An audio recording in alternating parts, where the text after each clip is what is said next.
This cake is amazing. My daughter made it. She loves to make desserts, and I love to eat them.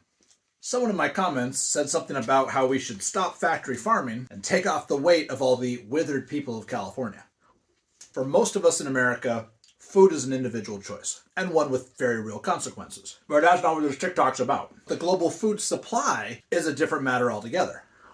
See, for thousands of years, you pretty much only ate food that was grown within a day's walk of where you lived. It's only been the last few thousand years that we've been able to transport non-perishable things like spices across what we now call time zones.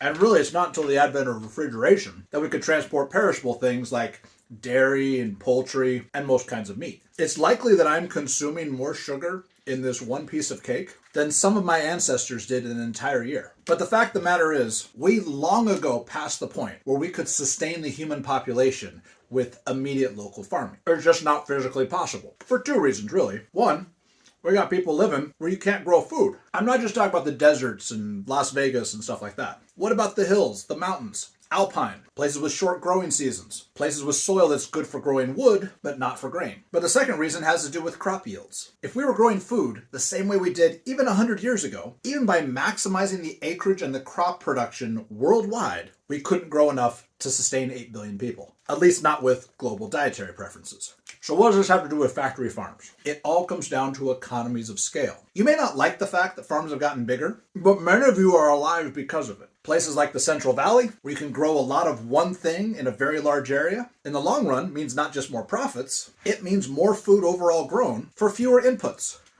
Water, pesticides, etc. And the net result is fewer outputs. CO2, pollution, that kind of thing. So while factory farms might make you feel a little uncomfortable, they are either immediately or indirectly keeping you alive. Because let's face it, the agrarian society of yesteryear would mean literal starvation for billions of people.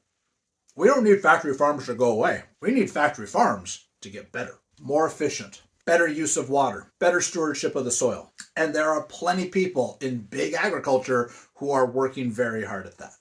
This cake is amazing. Because at the end of the day, it is completely immoral for us to make macro changes that dramatically hamper the food supply. We need more engineering, not less, better agronomy, not worse, and we need the farms of the future to be bigger than the farms of the present.